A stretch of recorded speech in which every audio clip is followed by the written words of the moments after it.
जिस तरह मैं जो अपनी तकारीर में बात करती रही हूँ कि इस मुल्क में जो तराजू है उसके दो पलड़े बराबर नहीं हैं, तो पहले तराजू के पलड़े बराबर करो, फिर इलेक्शन कराओ। अल्लाह का शुक्र है कि हम लोग इलेक्शन से नहीं डरते, हम लोग सेलेक्ट होके नहीं आते, हम इलेक्ट होके आते हैं। जो सेलेक्ट होके आता है उसको फ़िक्र होनी चाहिए। और कल आपने शेख रशीद साहब की गुफ्तगू सुनी, उनकी जो पूरी सियासत है पीटीआई की, वो इस चीज़ पे बेस करती है कि कौन सी तकर्री कब हो रही है। तो कल उनके मुंह से ये बात निकल गई जलसे में लाहौर के, कि जो ये चाहते हैं कि जो अक्टूबर में इलेक्शन इसलिए हों क्योंकि उसमें ये चीफ जस्टिस चले जाएंगे, दूसरे चीफ जस्टिस आ जाएंगे। तो मुझे उससे ये अंदाज़ा हुआ कि इनकी जो सियासत है वो सारी तकर्रियों के इर्द गिर्द घूमती है। पहले इनके साथ वो इस्टेब्लिशमेंट के किरदार थे जो अब जा चुके हैं, तो अब इन्होंने जुडिशल इस्टेब्लिशमेंट ढूंढ ली है जिसके ऊपर ये तकिया करके बैठे हुए हैं।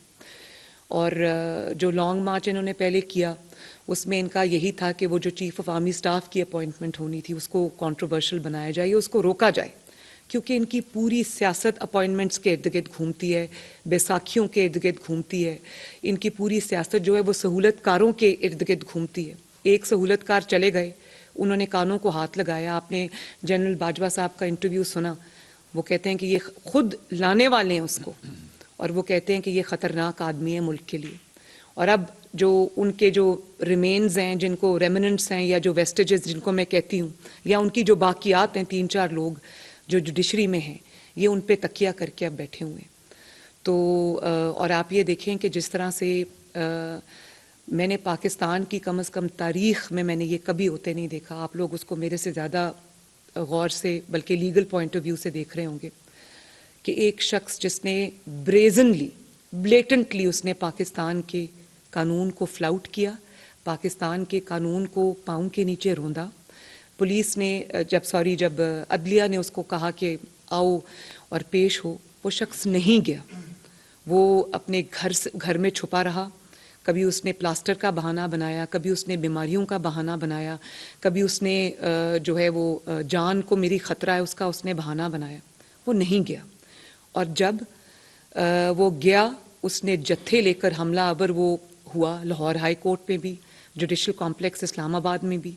मुझे पाकिस्तान की तारीख़ में आप बताएं कब इन आंखों ने, या as a student of politics, या आप एज स्टूडेंट ऑफ लॉ, आपने कब देखा है कि पाकिस्तान की तारीख़ में किसी को ये सहूलत हासिल हुई हो।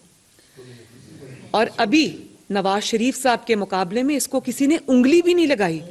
नवाज शरीफ साहब के ऊपर पनामा चोरी डाके का इन्होंने केस शुरू किया, और क्योंकि कोई सबूत नहीं था, झूठे मुकदमात थे, तो इकामा निकाल के ले आए, बेटे से तनख्वाह निकाल। मैं भी अपनी दुनिया का, पूरी दुनिया का ये वाहिद केस है जिसमें सिर्फ पाकिस्तान का नहीं, पूरी दुनिया में जो अदलो इंसाफ है उसका सर शर्म से झुक गया कि एक सिटिंग प्राइम मिनिस्टर को, एक इलेक्टेड प्राइम मिनिस्टर को आपने ब्लैक लॉ डिक्शनरी निकाल के आपने उसको सिर्फ इसलिए निकाल दिया क्योंकि उसके पास एक एक्सपायर्ड इकामा था और उसने अपने बेटे से जो तनख्वाह लेनी थी वो नहीं ली। मतलब इतने बड़े बड़े लीगल माइंड्स बैठे हुए थे और ये फैसला आपने किया। और उसके बाद जब कल जनरल बाजवा साहब ने ये बात कही कि बेगमात के कहने पर ये फैसले होते हैं और बेगमात के प्रेशर पे ये फैसले होते हैं, तो बेगमात का जो फ़ैन क्लब है, हमने तो हमेशा ये सुना था कि कानून अंधा होता है, इंसाफ अंधा होता है, वहाँ पर कानून पर फैसले होते हैं। मुझे तो पहली दफ़ा पता चला है कि बेगमात के कहने पर भी फैसले होते हैं। और इसका सबूत पूरी कौम ने देखा कि जब पनामा बेंच का जिस दिन फैसला अनाउंस होना था तो नवाज शरीफ साहब को डिस्क्वालीफाई करना था, इनके बीवी बच्चे, चाहे वो जस्टिस खोसा हो या वो जस्टिस साकिब निसार हो या बाकी पनामा बेंच के लोग, इनके बच्चे और बीवियां अदालत में मौजूद थे। उनको फैसले का पहले से इल्म था।